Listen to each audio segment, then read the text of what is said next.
പ്രിയപ്പെട്ടവരെ, ദൈവത്തിൻ്റെ ആത്മാവ് നമ്മളെ പഠിപ്പിക്കുന്നത്, ഈശോ ഒന്നാമത് നമ്മളെ പഠിപ്പിക്കുന്നത്, ദൈവം തൻ്റെ ഈശോ തൻ്റെ ശിഷ്യന്മാരെ തിരഞ്ഞെടുത്ത് അവരോട് പറയുകയാണ്, സകല പിശാചുക്കളുടെയും മേൽ നിങ്ങൾക്ക് ഞാൻ അധികാരവും ശക്തിയും തരുന്നു, ധൈര്യമായിട്ട് പോയിക്കോ, ഒന്നും നിങ്ങളെ ഉപദ്രവിക്കുകയില്ലെന്ന്.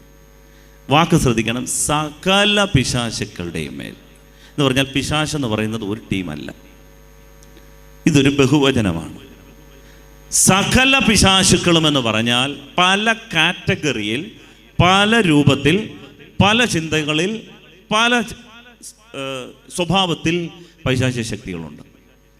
അതുകൊണ്ട് ഒന്നാമത്തെ വിചാരം നമ്മൾ മനസ്സിലാക്കേണ്ടത്, ഇത് ഒരുത്തൻ്റെ പ്രവൃത്തിയല്ല, മറിച്ച് ഒത്തിരി പേരുടെ പ്രവൃത്തിയാണ്.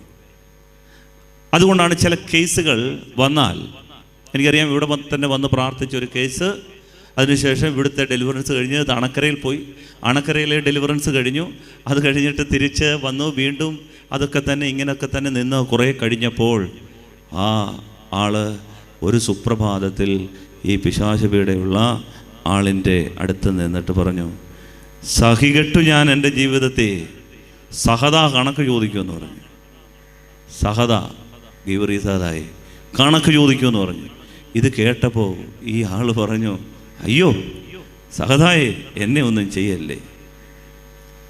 ഇത് പറഞ്ഞ് അയ്യോ അയ്യോ എന്ന് നിലവിളിക്കുന്നത് കേട്ടു. അവിടെ ഇവിടെയും രണ്ട് കുത്ത് കിട്ടുന്നതായിട്ട് ഒരു ഓർമ്മയുണ്ട്. ബോധം കെട്ട് തറയിൽ വീണു.